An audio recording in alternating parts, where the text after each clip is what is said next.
Assalamu alaikum, student of class 8 science, chapter number 9, sources and effects of heat energy, lecture number 1.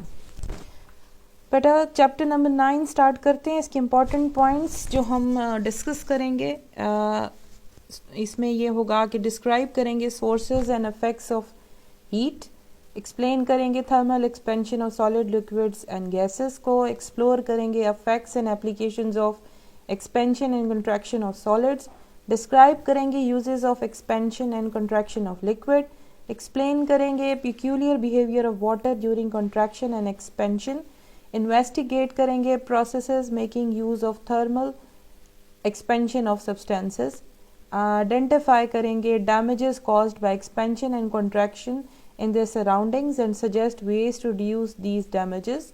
Investigate करेंगे means used by scientist and engineers to overcome the problems of expansion and contraction in everyday life, और describe करेंगे working of thermometer. Let's start our chapter.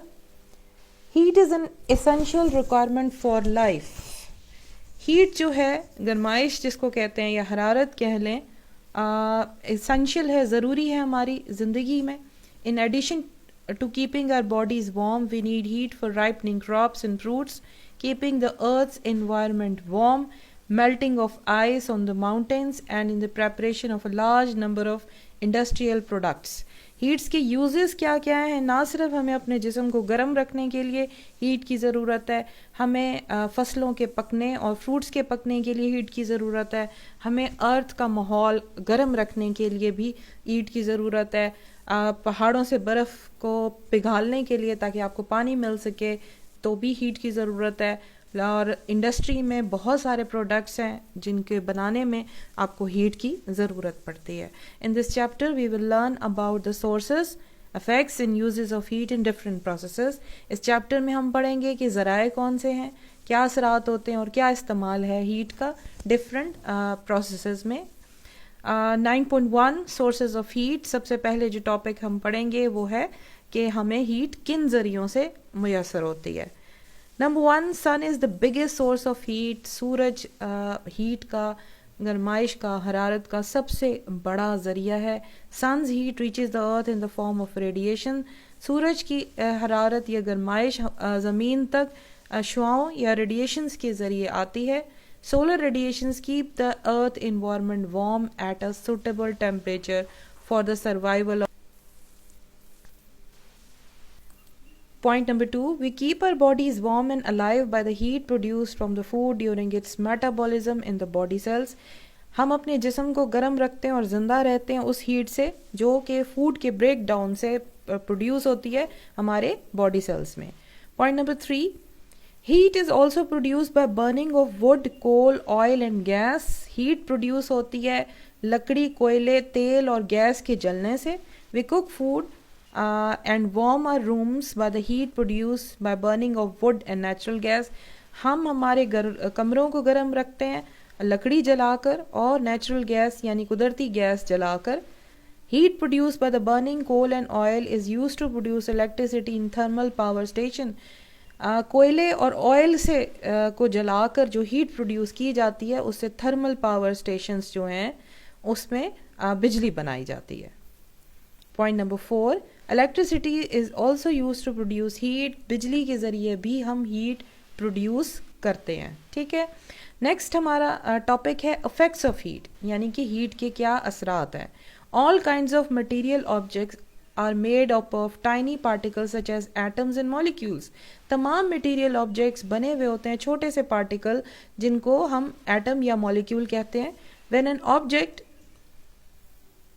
is heated, जब कोई object गर्म की जाती है, the object expand, वो चीज़ फैल जाती है। This expansion of material objects on heating is called thermal expansion. ये चीज़ों का फैलाव मटेरियल ऑब्जेक्ट्स का हीट करने पर फैल जाना थर्मल एक्सपेंशन कहलाता है। On the other hand, when an object is cooled the object contracts. This contraction of material objects is called thermal contraction. इसके दूसरी तरफ अगर आप देखें कि कोई भी ऑब्जेक्ट को जब ठंडा किया जाता है तो ऑब्जेक्ट जो है वो सिकुड़ जाती है। इस सिकुड़ने को हम थर्मल कॉन्ट्रैक्शन कहते हैं।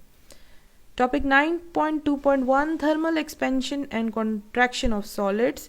हम ड्रिल में पढ़ेंगे कि थर्मल एक्सपेंशन और कॉन्ट्रैक्शन ऑफ सॉलिड्स क्या चीज़ है। We know that material objects are made up of tiny particles. हम ये बात जानते हैं कि मटेरियल ऑब्जेक्ट्स जो हैं वो टाइनी पार्टिकल्स के बने होते हैं, जिनको हम एटम्स और मॉलिक्यूल्स कहते हैं। In solid objects these particles are strongly packed with each other. Solid objects के अंदर ये पार्टिकल्स जो हैं ये स्ट्रांगली पैक्ड होते हैं। The motion of particles in solid is vibratory only, इसलिए सॉलिड पार्टिकल्स की मोशन सिर्फ वाइब्रेटरी होती है। They move to and fro about the fix point. Vibratory का मतलब है एक ही फिक्स पॉइंट में ऊपर नीचे वो मूव करता रहता है, ठीक है।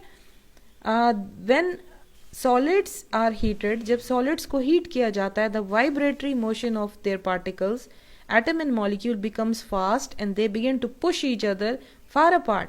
यही सॉलिड्स जब हीट किए जाते हैं तो ये जो vibratory motion of their particles है एटम्स और मॉलिक्यूल्स की, वो बढ़ जाती है, तेज हो जाती है, और तेज होने पर वो एक दूसरे को धकेलते और दूर करना शुरू कर देते हैं।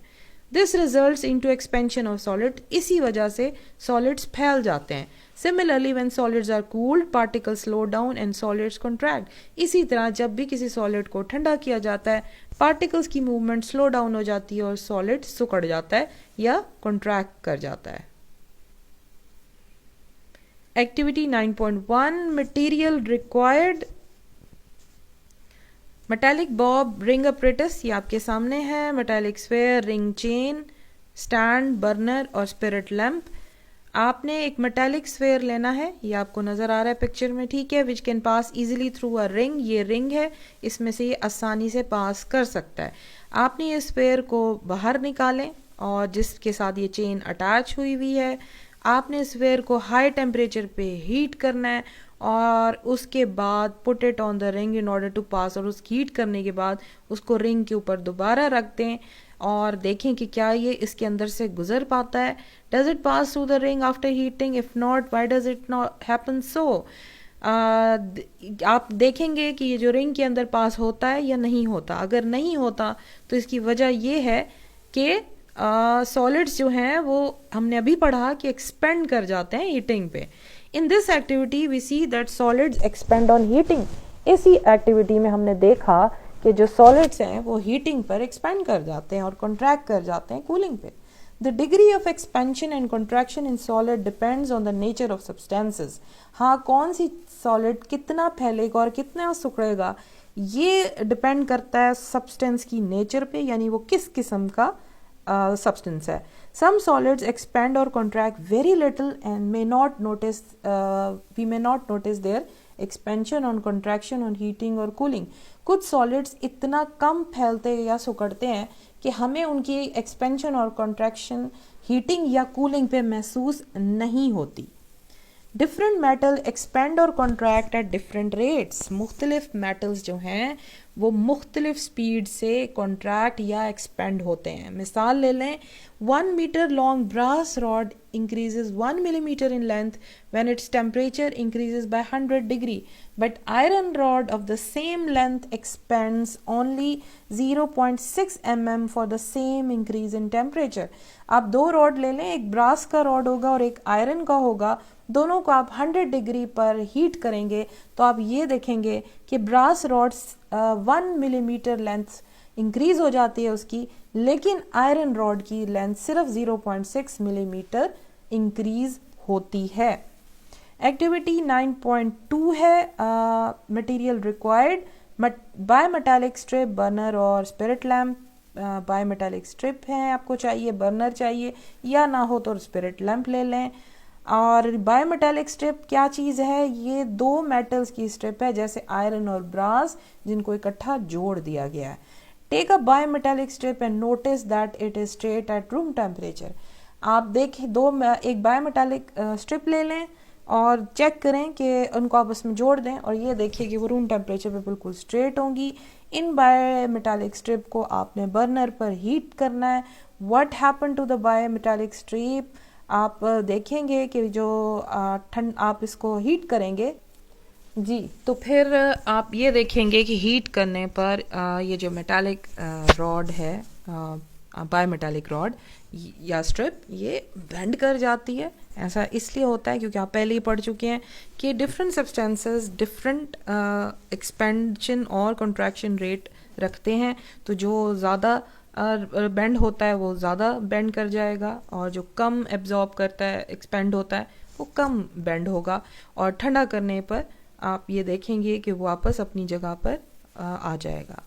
इन fire, the thermal expansion of steel beams, concrete and glass can cause considerable damage. आप देखें कि जब खुदा न खास्ता किसी बिल्डिंग में आग लग जाती है तो सबसे ज़्यादा नुकसान इस वजह से होता है कि वहाँ पर जो मौजूद स्टील की बीम्स हैं, कंक्रीट और ग्लास है, ये एक्सपेंड कर जाती है। और जाहिर है जब ये एक्सपेंड करेगी तो अपनी जगह से डिस्प्लेस होगी और बिल्डिंग को ज़्यादा डैमेज हो सकता है। यहाँ पर बेटा हम अपना लेक्चर नंबर 1 क्लोज करेंगे। Thank you.